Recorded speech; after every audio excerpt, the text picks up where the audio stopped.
The Tang Dynasty, reigning from 618 to 906 AD, is often celebrated as a peak era for Chinese arts and culture. This period saw Tang China's cultural influence extend well beyond its borders, largely through the spread of Buddhism, which carried Chinese traditions throughout much of Asia. The dynasty fostered an environment where creativity flourished, cementing China's reputation as a vibrant cultural and artistic center recognized internationally. Beginning of the Tang Dynasty. In the early 6th century AD, China was split between northern and southern territories, only to be unified under the Sui dynasty through military conquest.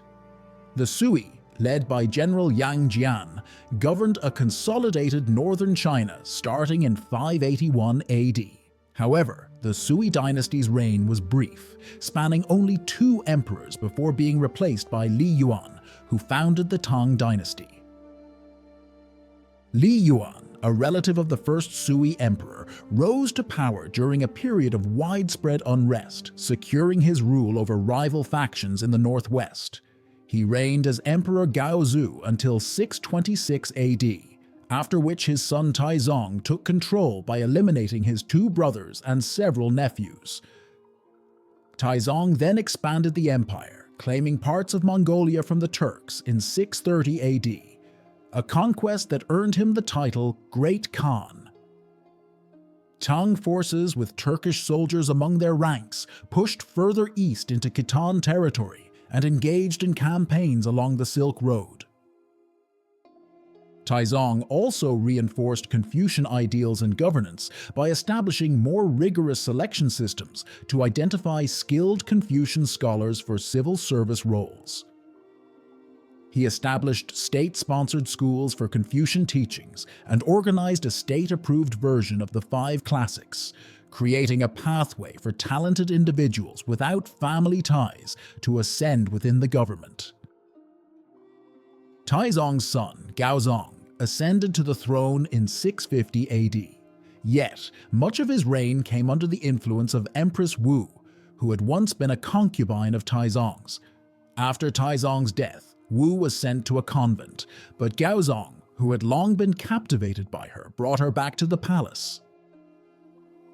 Wu swiftly gained favor over Xuanzong's wife, who was removed despite objections from his advisors. In 660 AD, Xuanzong suffered a stroke, leaving Wu to assume most of his governing responsibilities.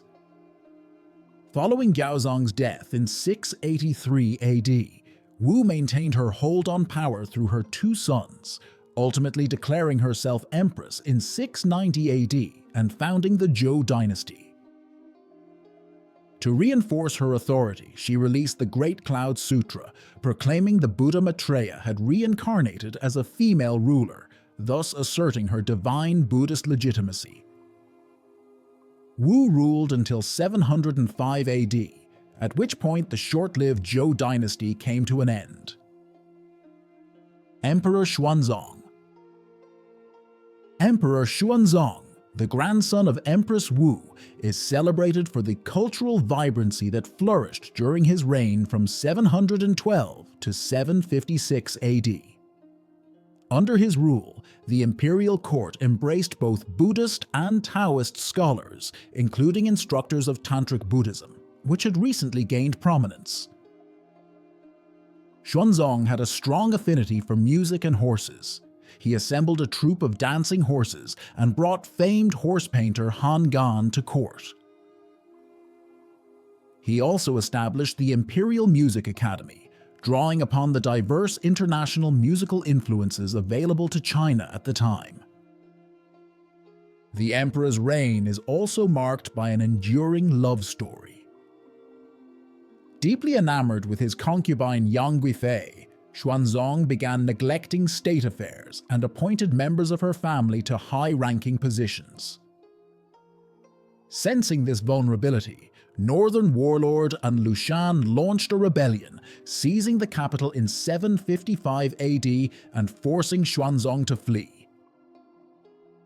The emperor's soldiers refused to defend him unless Yang Guifei's family faced execution, and eventually demanded Yang herself be put to death. Though reluctant, Xuanzong ultimately complied, ordering her execution by strangling.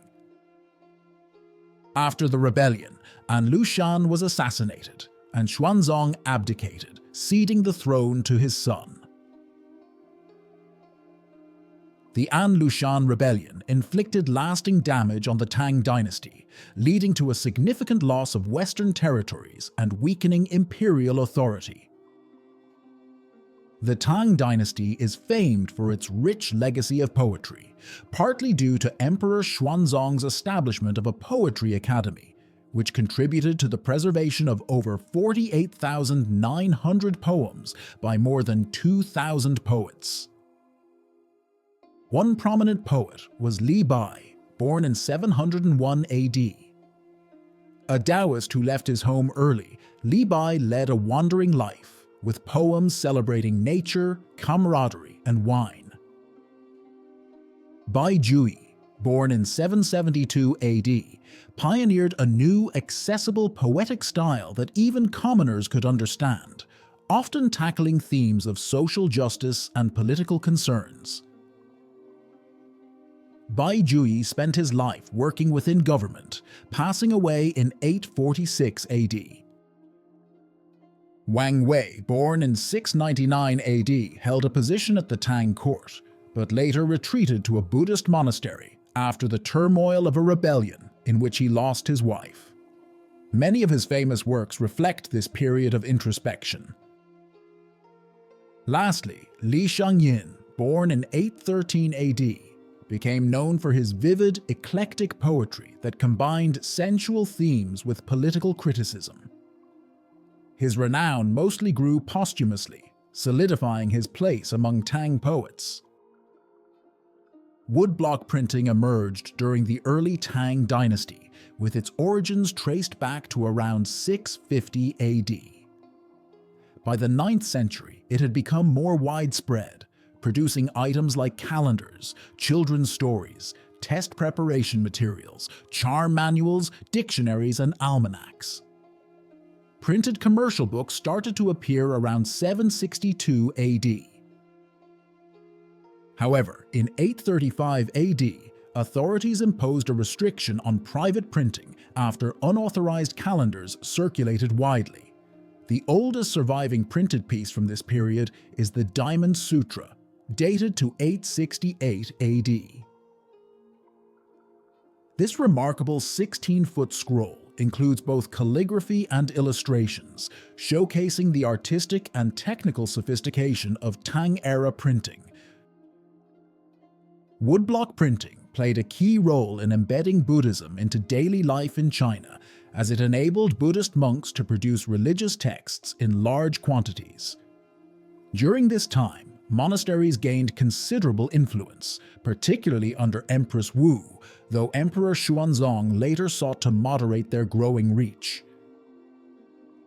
Monasteries became central in many areas, from establishing schools for children and offering lodging to travelers, to hosting gatherings and celebrations.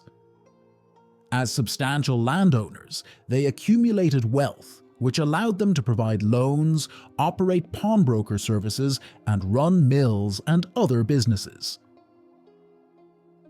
Buddhist monks actively promoted Buddhist stories, fostering a strong popular culture around Buddhist festivals widely embraced by society.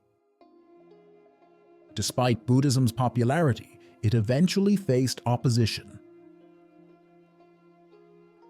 In 841 AD, the imperial court initiated a large-scale crackdown on Buddhism and other faiths, resulting in the destruction of nearly 50,000 monasteries and chapels, the seizure of 150,000 slaves, and the return of about 250,000 monks and nuns to civilian life.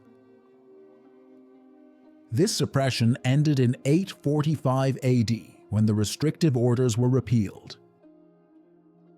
The fall of the Tang Dynasty. After 820 AD, The Tang Dynasty was steeped in palace intrigue, with influential eunuchs orchestrating plots that led to the successive assassinations of emperors.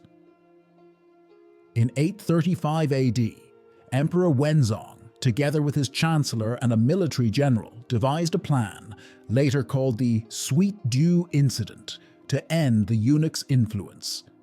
Instead, the plan resulted in the brutal massacre of 1,000 government officials and the public executions of 3 high-ranking ministers and their families.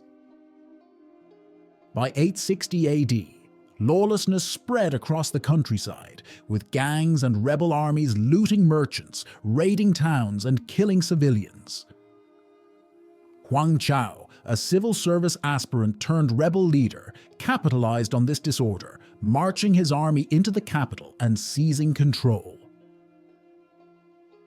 In a grim departure from the dynasty's rich cultural heritage, Huang Chao ordered the execution of 3,000 poets in retaliation for an offensive poem mocking his rule. The Tang Dynasty met its final downfall in 907 when Zhu Wen, a former follower of Huang Chao, declared himself Emperor Taizu, founding the Huliang dynasty. This marked the beginning of the 5 Dynasties period, an era defined by a rapid turnover of short-lived kingdoms and turbulent power struggles that spanned the next 5 decades in Chinese history.